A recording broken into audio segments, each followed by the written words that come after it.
joining is what leads you to share your feelings inappropriately. Finding or losing my words, that can be very frustrating. Claudia from Burbank, you have trouble with containment. Margot Shannon from Australia, hi there. Harlan, hey, nice to see you. Julie, helping my son manage his frustration and sharing specifically in school how he feels when he feels frustrated. Okay, so we have two categories of frustrations today. We have adults and we have kids. And I'm going to try to address those separately because they're different. Liz Brady, Michigan, when I'm feeling hyper and I can't calm it down in an appropriate way. Got it. Ajit, awesome. Always good to be back. Nice to have you, Ajit, and from the UK. And being able to determine what emotion I'm feeling is my question. So I'm going to take some notes because these are really important, and sometimes Facebook gets rid of it. So what I have is containment. Um, I have putting words to feelings, and I think there was something else that was that I wanted to get. Um, and then for kids, frustration and how to express it. Um, Sorry, these are really great, and I want to make sure I get to all of them. Um, let's see, finding or losing words. Okay. All right, so let's get started. I'm gonna dig in, and I'll start with those, and then I'll get to some of these others later. Uh, okay, so if we're going to talk about how to stop bottling up our feelings and how to share them appropriately, I would like all of us together to take a deep breath. So breathe in and breathe out. Put your hand on your chest and breathe in a favorite color. And breathe out. And one more time. Breathe in. Breathe out. I'm breathing in a beautiful sea blue. I don't know what color you're breathing in, but being able to breathe in a color when we're agitated, I'm a little bit excited and maybe even a little nervous to talk about this topic, so it helps me settle. And that's one of the first things that we want to talk about, because when we are activated, when we're in our reptilian and our emotional brain, so the back of our brain and the middle of our brain, our thinking brain basically is checked out and gone to the Bahamas. And so what's driving us are our basic instincts and the amygdala, the seat of fight, flight, or freeze.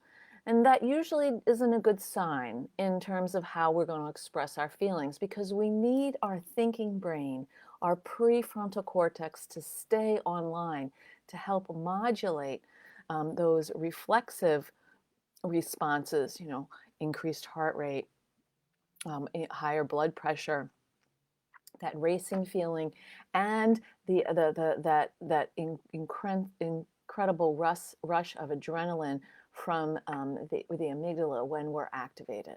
So we want to settle down, and we want to practice what it feels like to be calm in moments that are not high voltage, so that we know when we're in a high voltage what it feels like to feel settled and calmer. And that's why it's really important to practice breathing before you go to bed, or when you wake up in the morning, or maybe do a meditation app, so you know what centered feels like in your body. Because it's only from this place, when we're centered and stable, that we can share our feelings in ways that other people can hear them and that are accurate to what's actually going on with us. So I want to start with some of these comments here. So what somebody said, it's hard to put my words into feelings. And that's right. It's hard for all of us to put our words into feelings, because feelings and words aren't necessarily connected. We've connected them over time. And so it's helpful, if you are having a feeling and you don't know what the words are that go with that, to say, I'm having some big feelings right now. I need a little time to identify what those are. Asking for time to slow down, to name your feelings, only serves you. And a lot of times, I think particularly for people with ADHD, you feel embarrassed. like, ugh, what's wrong with me that I don't know the word? Ugh, I can't believe I'm all upset again, and I don't know how to calm myself down. That's what one of the 13-year-olds in my practice told me this week. I don't know how to calm myself down. And I said, I know that's not true because you're calm now and because we've worked on tools. It's making that choice, right? So she's activated and she's yelling at people and she's not actually expressing what's really going on. So there's a certain level not only of knowledge about which feelings go with which words, but there's an acknowledgement of vulnerability because when we're having big feelings, we are vulnerable. We're vulnerable to our emotional brain running the show. We're vulnerable to the feelings of hurt, anger, sadness. We're sometimes even vulnerable when we're joyous because we're so activated and excited that we're spilling out everywhere, and we may not be conscious of how that's affecting other people. So the first thing that I want you to do is to take some time to identify some of your feelings and write some of those words down. When my heart races, that's usually because I'm excited or I'm anxious. What's some language that you're comfortable with, and start to name some of these things. If you struggle with attaching feelings to words, there's some great things on the internet like feeling posters that have facial expressions and words attached to them just to remind you. And this is really important for kids as well, because for children with ADHD, they have big feelings and they don't have the capacity of the developed prefrontal cortex to help them rein them in. So that idea of containment is particularly difficult for kids with ADHD because the things that they need to contain them, those executive functioning skills, are not just weaker as they are for many people with ADHD, but they're also undeveloped. And that's like a double whammy. So what happens for these kids is their level of frustration increases. So now they have these feelings that are overwhelming them, and they have frustration because they can't manage them, or they have frustration because they don't know how to put words into them, or they have frustration because no one's really understanding what they're trying to express. And in all of these cases, the first step has to be to slow things down. And so in a calm moment at a family meeting or at dinner, or for you as an adult, maybe before you go to sleep at night, or if you're on a run, think about what are some ways when you notice that you feel that you're becoming activated, and what words could you put to that to buy yourself some time to slow it down. I'm not sure how to tell you what's going on. I need a minute. Or you know what? I'm a little overwhelmed right now. Give me a couple minutes and I'll get back to you. To slow it down and buy time. There's no shame in doing that. And so then if you are feeling shame, we have to deal with that shame directly. So let me go to Liz's question. When you're feeling hyper and you cannot calm down in an appropriate way.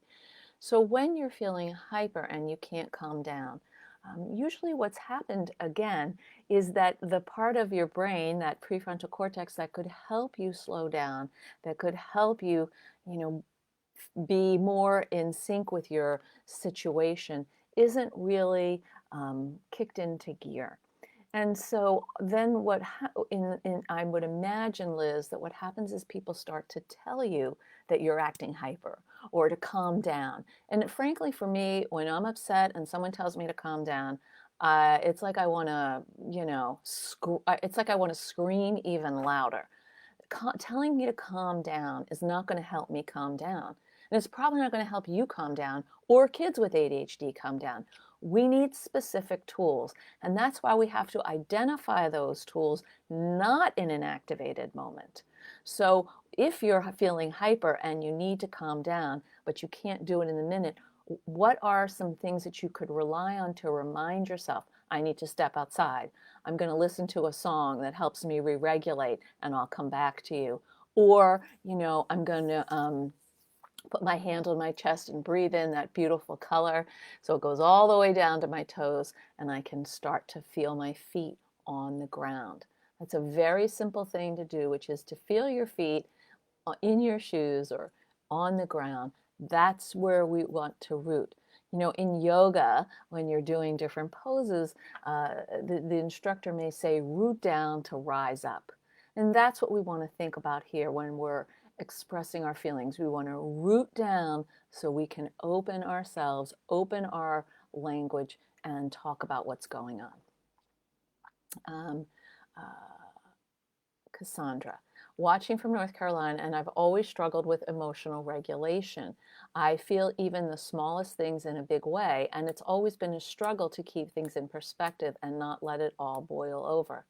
Right, Cassandra, that's exactly what I'm talking about. So in these moments, the moment before the boilage is what I want you to start to catch in yourself. Is there a feeling in your stomach? Is there a feeling in your fingers? Something that lets you know that you're starting to activate so that you can do an intervention in that moment. One of the problems with emotional regulation for people with ADHD is we begin to start to regulate once we're almost basically off the cliff. And there it's very difficult. It takes at least 12 to 15 minutes for your system to settle down once you've been fully activated with adrenaline. So we want to catch it earlier. What are things that trigger you? What are some responses when you're feeling triggered that would be different from what you're doing now? Susan says, I've been told I'm too sensitive by people close to me. Ouch, what do I do about that? I think that since we've talked about this when we've talked about rejection sensitivity disorder, I think a lot of people with ADHD feel things deeply and profoundly, and particularly those of us who struggle with emotional regulation. I have big feelings, and those big feelings are a source of joy for at times for myself and from the people around me, and they're a real sort of downer as well. And so the thing that I want to say is, yes, I'm sensitive. I'm super sensitive, Susan. And sometimes that sensitivity really serves me, and sometimes it's a challenge. Own it instead of feeling put down by it. When I grew up, my family used to tease me, and they would call me super sensitive Sharon.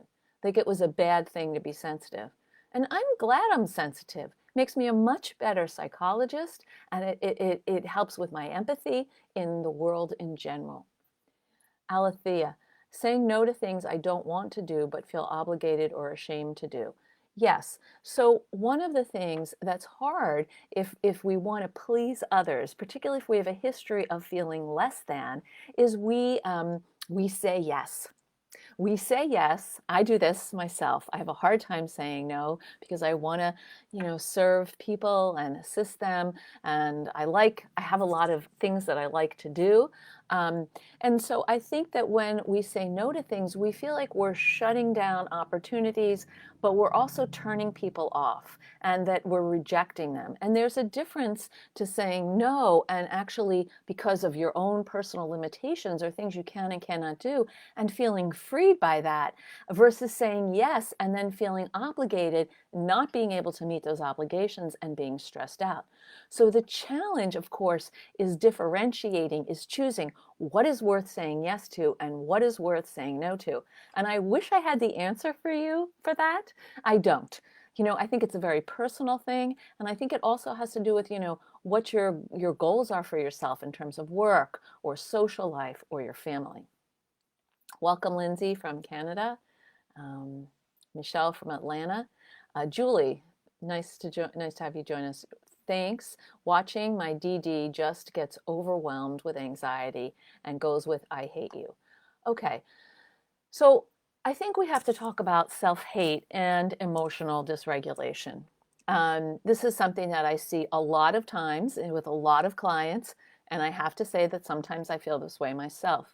It's very hard to live in a world where other people seem to have it all together and they manage their feelings and you have big feelings and you kind of wear your feelings on your sleeve, right?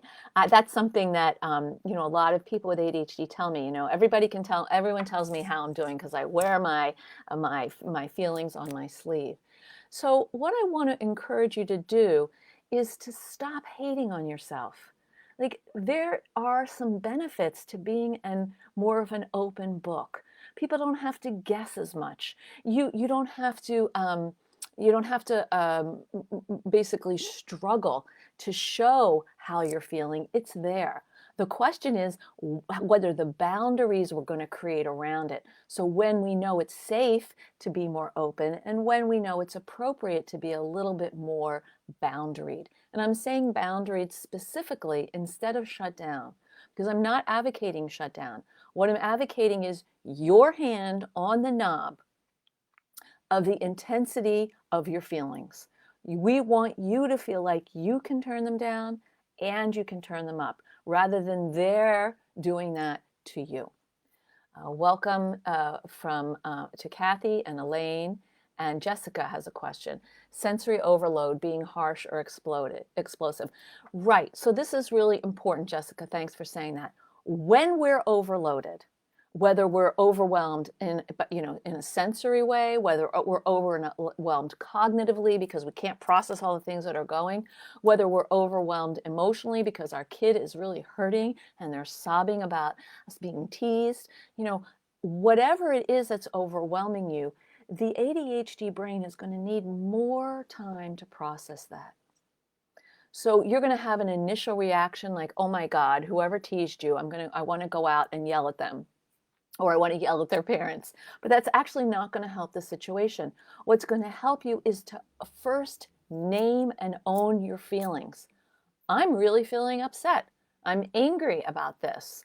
I don't like when my child is sad. I feel powerless. I want to protect them. I don't want them to experience pain, perhaps sometimes the way I did. This is the kind of language that we're talking about. And someone earlier, I think it was Ajit, said, I don't know what words to put to my feelings. You don't necessarily have to know what each feeling is with a word. You can know, I'm having big feelings and I'm just gonna note that and maybe write down some of what's going on and on a piece of paper, jot down a few things, and then I'm gonna come back to it and see how I can break it down. When we're flooded, we can't really break anything down. We have to use our physiological brain, our physiological being, our reptilian brain, to settle and slow ourselves so that our thinking brain can go online and kind of get that emotional brain into the back seat instead of the front seat where it's driving the car. So it's okay to say things, I'm overwhelmed. I don't know what's going on. I don't like that feeling. I'm overwhelmed. I'm afraid. That feels very uncomfortable for me. You can name the sensations without having a specific name for the feeling until the clarity sets in and your language is back online. A lot of times we can't name our feeling because our thinking brain is not active. Sometimes we don't know the words, and that's okay. Maybe you need a little education around that, or maybe you might benefit from some therapy to help you understand your feelings and put words to them. Chris just says reactive. Yes. So when that switch flips, right? And you just go right into reactivity mode. And that's the thing where I think most of us get in trouble. I've said many things to my kids in my perimenopausal years when they were teenagers that I wish I didn't say.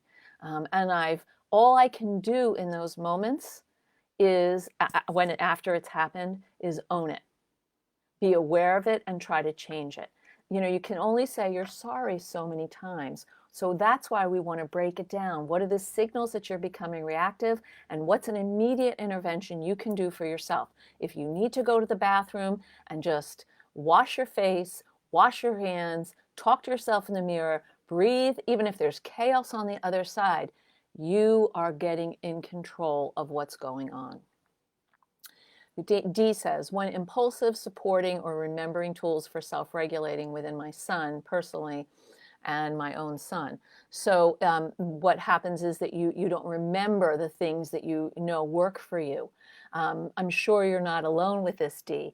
And what I would encourage is to use your phone and put a note, calm me down sayings, or calm me down choices. I personally, during those years that I just mentioned, I made an anger playlist, and there's songs that are going to help me sort of calm down. There might be songs that I want to play if I want to take a really fast walk and get it all out there. So you want to try to have resources that you have access to. If you want to do this with your son or daughter, or somebody in your house who has ADHD, I encourage that. Maybe put it on a whiteboard up in the kitchen, or a poster, what you can do, what they can do, so that you can just say, let's check our posters. Harlan, when other people aren't open to other points of view, that's actually bigger than the actual topic. Yes. So one of the things that's really hard for people with ADHD, because we're creative, you're creative thinkers, we can, being outside of the box is very comfortable. That when people are more narrowly structured, when they don't think outside of the box, it's very frustrating, and that can trigger a response of anger or over or reactivity that actually sets you back, but doesn't affect them at all. I think in situations when people aren't open-minded, the question is, what can you say to them to point out, I'm frustrated. I'm trying to look at this from a different angle, and I notice that you're not. What's going on? Turn it back on the other person, not in an accusing way, but just in a curious way. Curiosity is our friend here. When you're feeling emotionally dysregulated, instead of judging yourself and criticizing yourself for what's going on, try using curiosity. I wonder. Let's see, Charlie, being oversensitive to criticism as an adult. So we talked about this. So one of the things that we have to do is figure out, what is our Teflon coat of armor that we're going to wear, and when do we wear it? When do we put on, that a suit of armor, I guess, not coat of armor, so we know that certain things, we can listen to, but we don't have to take in. It's one thing if someone's giving you feedback, you can write it down and then you can take it in later. The other thing is to acknowledge, is anything this person's saying have value to you? Is there some validity to it? The way they're delivering it may be terrible and it may be way too much, but if there's a kernel of truth in that, own that kernel, and their bluster will usually will kind of fade away, because you've said, what, I did do that. And I can see why that was hurtful. Rebecca, when my child can't manage anger, regardless of emotion prompting the anger, while trying to manage my own emotions. That's exactly right. And I talk about this in my book, What Your ADHD Child Wishes You Knew. It's the 5 C's. And I want to just review these for you right now. So the first one is self-control. We adults have to manage ourselves first so that we can assist our kids in managing themselves, so that we can moderate what's going on with our kids. If we're dysregulated, they're going to be dysregulated. And this is what kids have told me over and over again. It's like, when you're on, if you've ever flown on an airplane, they tell you to put the oxygen mask on yourself and then on your child, which seems counterintuitive. Of course, you want your child to breathe. You'll do anything for your child, even if you're not breathing. But if your child is breathing and you're falling apart, that's not going to help your child. So you put it on yourself super fast and then on them. So when your child cannot manage their emotion, what they're showing you is they don't have the tools and they don't have the skills for what they're experiencing right now. Your reactivity throws fuel on their fire. It's okay to say to them, wow, I can see you're really upset. And actually, you're being upset, it's a big upset. It affects everybody. But getting activated when they're already out of control is not going to help them. So that's when we have to understand what we're going to do. And I talk about the process called Stop, Think, Act. I have I've written about it on my website, and it's definitely in my book. And what this is, you're going to cause a pause in the action. So before, in a not meltdown moment, you're going to talk about what we're going to do the next time a meltdown occurs. Because let's face it, meltdowns occur, they reoccur. They occur in different forms, different shapes, different times.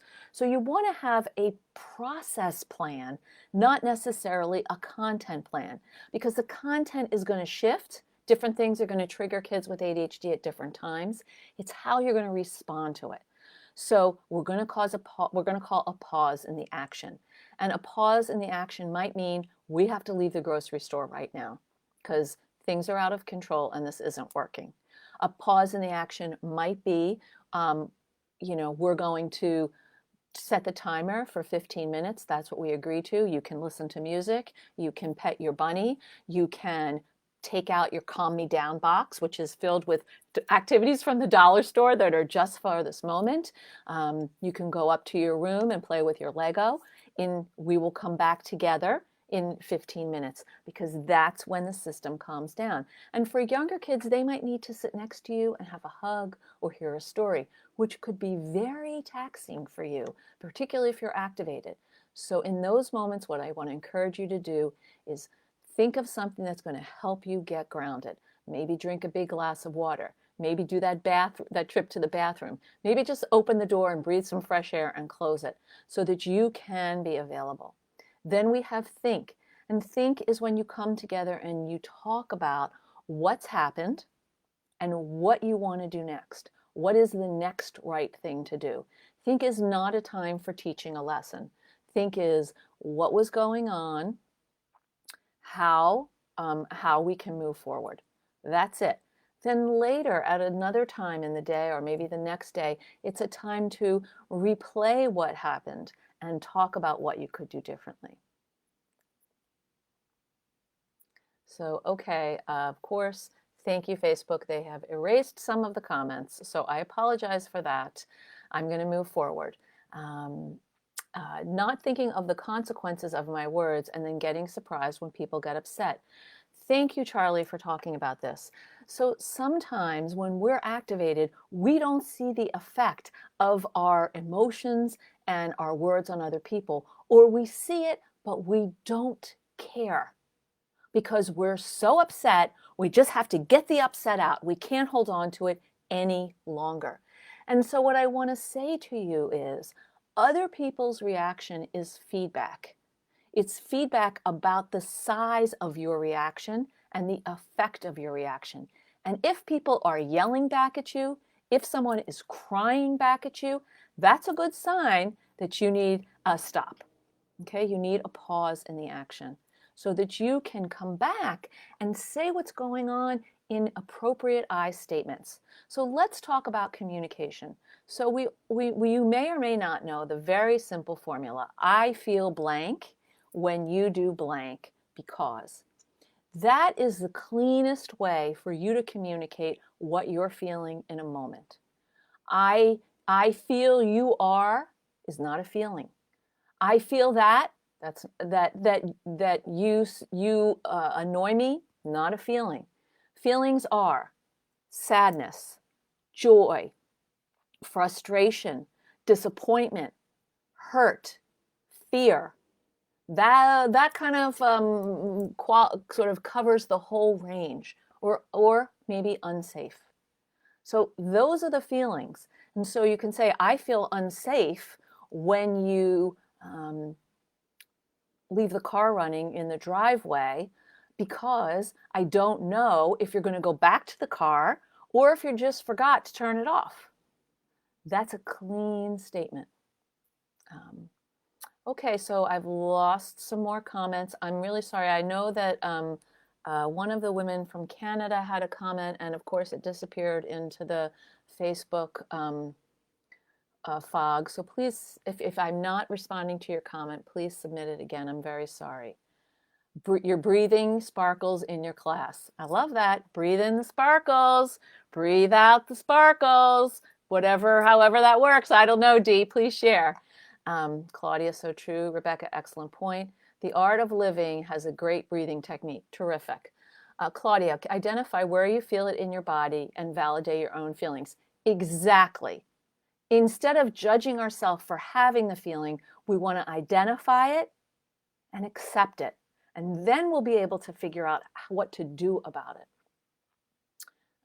Hi, Annalise. Nice to see you. Hi, Michelle. Welcome. Good to see you.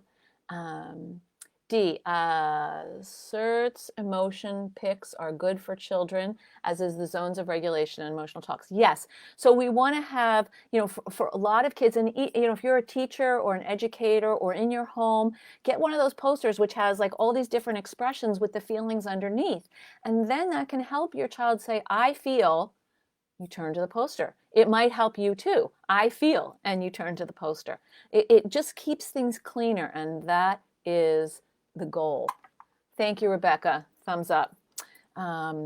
Amy, let's see. How about attention-seeking behaviors even when they get enough attention in a 6 or 7-year-old?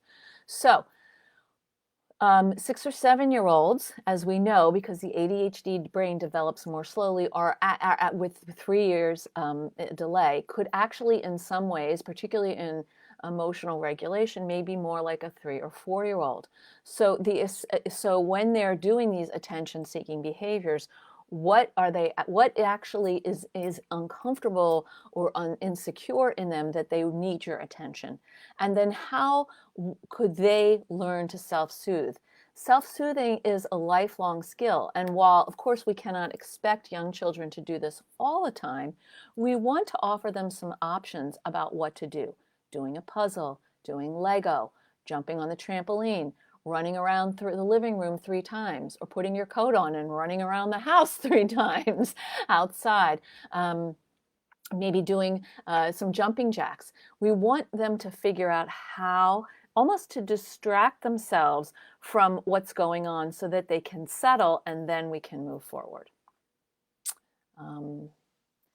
Use tools. How do you calm down? Claudia, if you're asking me how I calm down, okay, I'm feeling a little vulnerable here, but I'll share. So I promised myself in January 2020 that I would write 3 good things about every day at the end of each day. And this is to help me remember that things can go well, even if they're small things. I think the other day wasn't such a great day. One of the things that I wrote down was, I love my new sweater, because I love the color. And every time I went to the bathroom and I looked at it, I was like, I'm so happy. So that made me happy. Did I do it well? Who cared? It was something good in my day. So that helps me calm down, because I can remember or look back through my year and see that there are things that I do well or things that go well, and particularly in those moments when I feel crappy. When I'm activated in a moment, what the most important thing for me to do is actually to separate myself and breathe. I might do a little bit of yoga. I might take a walk around the park. I need to, basically do some kind of physical activity. And sometimes that's breathing, because I might be in a meeting and I can't do anything. I have my hand on my belly and I'm just noticing my belly go up and down. So I think that those are the things that I use the most. And honestly, sometimes I just need to get fresh air. I just open the door or I open the window and I breathe in, and that helps me settle. Mona, you usually walk away to pray. I love that. That's great. D, could be communication rather than attention seeking. Yeah, interesting point. Are they trying to communicate something to you rather than seek your attention, or that they can't manage? So a lot of times kids can't manage the big feelings that they have, and they want you, their parent or their caring adult, to take care of it for them, to make it better for them. And well, of course we want to comfort our kids. We also want them to learn how to self-soothe. So what are some things that help them calm down? One thing that I think it can help are, maybe they like to color. Coloring is also very soothing.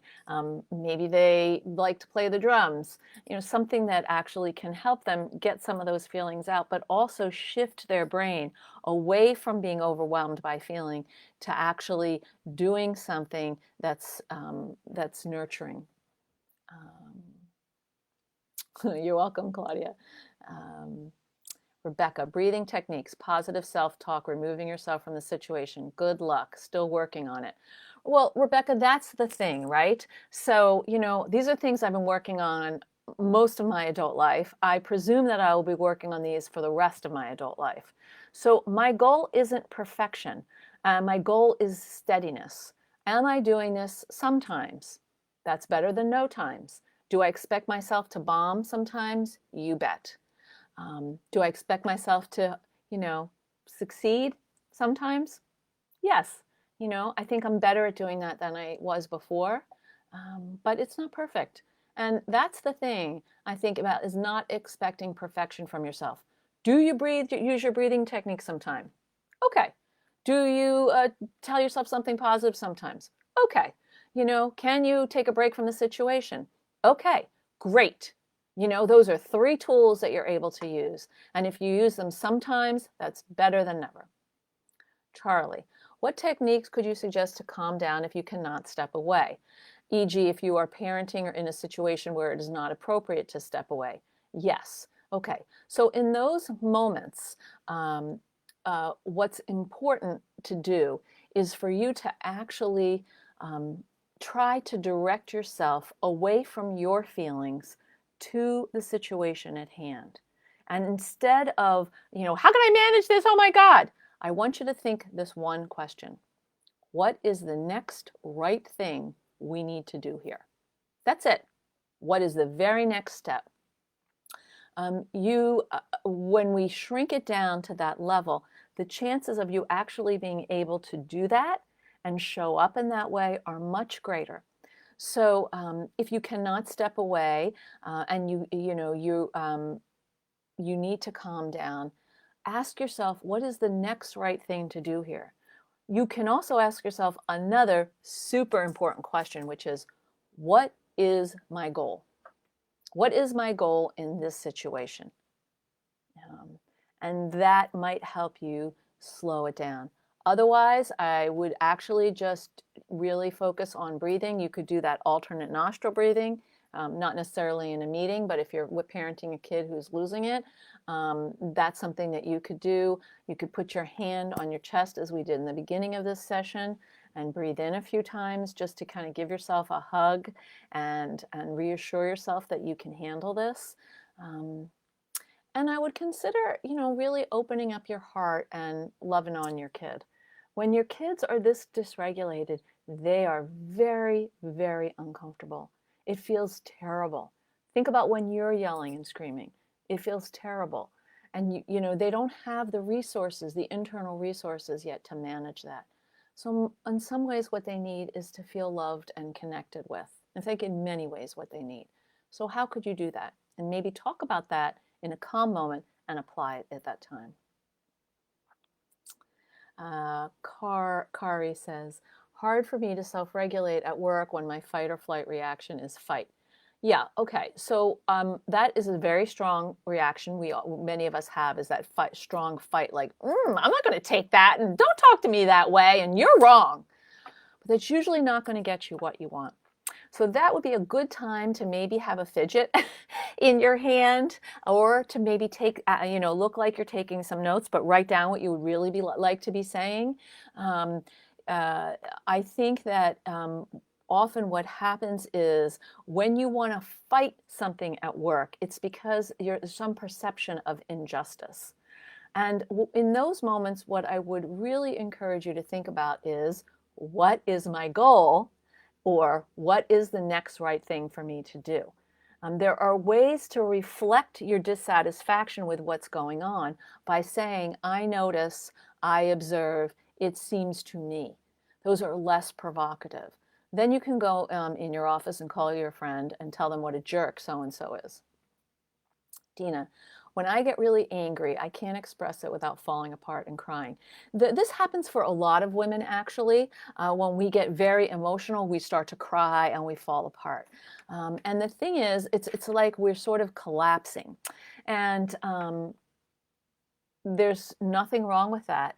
But it may not actually be serving you in a way, because when you're collapsing, you may be telling yourself, I'm weak, I can't manage things. What's wrong with me? When you're really angry, the thing that happens is it's okay to have a little cry if you need to, if you're in a place where you can do that. If you can't, um, write down or take a moment and write down, what you're feeling, what your big feeling is. And I encourage you to find a point in the room and look at that point and breathe to that point so that you're focused on something outside of you. Maybe it's the window, maybe it's the stapler, to bring yourself down and to have a phrase that you can say to yourself in that moment. I'm angry, I'm upset, I don't want to cry, I'm going to breathe instead. And then when you have some safety, you could cry. If you have a space to cry and be upset, go cry and be upset until it's all out of you, and then you'll be able to regroup. Just don't judge yourself for it. Julie, how do you handle school struggles around being frustrated and having big reactions, not knowing how to handle it in a school setting, not being able to be flexible and go with the flow? That's a great question. So I'm guessing this is for a child, but if it's for you, Julie, let me know. If this is for a child, I think it's very important to have in their accommodation plan the option for them to go to the nurse, or sometimes, sit in the principal's office and talk to the administrative assistant, to have a place where they can go to regroup. When kids are frustrated and angry, not having a plan means they're going to act it out in class. So they need to have a free pass sometimes, and maybe they get one free pass a day where they can use that. But to come up with a plan with the teacher and the administration, what are you going to do in moments when you're frustrated? Do you have the adequate fidgets? Can you go to the quiet corner and read a book? What are the acceptable options? And then write those down, and if you have a desk, put it on the desk so the teacher can say, check your list. Claudia, yes, you can see it on my face. I'm the same way. You can see my feelings on my face. And I mean, I don't have a poker face at all. I don't even know how to play poker because I don't have a poker face. So in those moments, I just am honest, I say, yeah, this is a little distressing for me. Boom, I've named it. And then I'm not, having to deal with the anxiety about having the feeling and managing the feeling. Sometimes the anxiety about having the feeling is what makes it hard for us to actually manage the feeling. Claudia, try breathing exercises from the Art of Living. Yes, and I would also encourage you to try Headspace or Insight Timer. They have wonderful, wonderful short meditations and where you can learn how to be comfortable with your breathing. There was one that I did this week, which was when you breathe in, you say, you breathe in calm, you breathe out ease. Maybe those words work for you, maybe they don't. Come up with your own. D, validating my son's big feelings really help. Yes, because what we want to do is mirror and empathize what's going on with our kids instead of, telling them to stop or dismissing what they're feeling. Those dismissals or that minimization really makes them angry, and they just will have a bigger reaction to it. You're welcome, Ajit. Mona, I mostly feel I should just stay quiet and keep to myself so no one would take advantage of me, especially in a relationship. We are all prey to some very evil people out there. Yes, there are plenty of people who can take advantage of you, and there are plenty of people who love you and care about you. And so one of the challenges is to learn who's safe and who's not. It's probably not safe when you're at work to share your big feelings about the promotion you didn't get. But it's perfectly fine to go into your car at lunch and call your partner or your parent or a friend or a sibling and have a little cry. That's okay. That's what we want to learn. When, where, how are we expressing our feelings? D is replying to Rebecca, trying to slow down to do this. I so hard giving ADHD. My kids do too, my poor hubby. That's his journey, right? And how lucky for him, he lives in a house of super energetic, creative, out-of-the-box thinkers. Okay, thank you, Renee. And I'm going to wrap it up soon. Oh my gosh, that time went by so quickly. Claudia, sometimes after an exchange or an argument, I don't even know what happened or what was said or why. Right. And that's because your amygdala is taken over and your thinking brain, is basically checked out. Now, there's been research on the connection between working memory and emotional control. And actually, people who have strong working memory um, often have better emotional control. And a lot of people with ADHD struggle with their working memory. So, and we all have degrees of emotional control and or lack thereof. So what I want to say is that if you have an argument and you don't even remember what you're saying, then you've definitely gone over the cliff. And so you want to, as soon as you're both yelling at each other in an argument, that's when if you can't call the timeout before that, then that's a signal. We're both yelling. I'm calling a timeout. You can say, have a keyword like dinosaur or, time apart. I prefer time apart to time out. I think of time out in terms of sports, but in terms of managing big emotions and stop, think, act, I call it a time apart. You take a time apart and then you come back together. Benjamin, my in-laws think that it's my fault that my child is not listening. She doesn't understand ADHD. Well, give them some reading material or have them go to a website like Attitude or my own website if I have to be shamelessly self-promoting and check it out. Learn. The onus is on them to learn about ADHD, not on, on your daughter or to teach them for sure. Claudia, it's not your fault. Also, I'm an adult with ADD, a college grad, and teacher. Your son will be successful. Amen. That's totally true.